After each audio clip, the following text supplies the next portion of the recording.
ఇక కర్కాటక రాశి వారి యొక్క ఫలితాలు. అయితే ఈ వారం మీ గోచార గ్రహగతులు కనుక చూసుకున్నట్లయితే కొంచెం ఇబ్బందికరమైనటువంటి ఫలితాలు కనపడుతూ ఉన్నాయి. చాలా జాగ్రత్తగా ఉండవలసినటువంటి వారంగా ఈ వారం కనపడుతోంది. ముఖ్యంగా ఎప్పటి నుంచో ఉండేటటువంటి మిత్రులు కూడా శత్రువుల తయారయ్యే అవకాశం కనపడుతోంది. చాలా జాగ్రత్తగా ఉండాలి.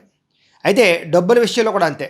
చాలా జాగ్రత్తగా ఖర్చు పెట్టకపోతే మాత్రం ఈ వారం అనవసరమైన వస్తువులు కొనుగోలు చేయడం, దుబారా ఖర్చులు ఇవి బాగా పెరిగిపోయే అవకాశాలు ఉన్నాయి. జాగ్రత్తగా ఉండాలి. ఎవరైతే మిత్రులు ఉంటారో వాళ్ళతో వివాదాలు, భార్య భర్తల మధ్య చికాకులు, ప్రేమికుల మధ్య గొడవలు, బ్రేకప్స్ జరిగే అవకాశాలు ఉన్నాయి. జాగ్రత్తగా ఉండాలి. ప్రయాణాలు చేసేటప్పుడు కూడా విపరీతంగా ఖర్చులు, ప్రయాణాలు అనుకున్నది ఒకటి, జరిగేది ఒకటి, జరిగే పరిస్థితులు కనపడుతూ ఉన్నాయి. అలాగే ఎవరితోటైనా మాట్లాడేటప్పుడు కూడా కోపంగా కానీ, ఆవేశంగా కానీ, దురుసుగా కానీ మాట్లాడకండి.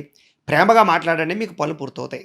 శాంతంగా మాట్లాడండి. అయితే క్రయ విక్రయాలు జరిగేటప్పుడు లేదా రాతకోతలు, అగ్రిమెంట్లు లేదా ఒప్పందాలు చేసుకునేటప్పుడు ఎక్కువ జాగ్రత్తగా ఉండవలసిన అవసరం ఈ వారం బాగా కనపడుతోంది.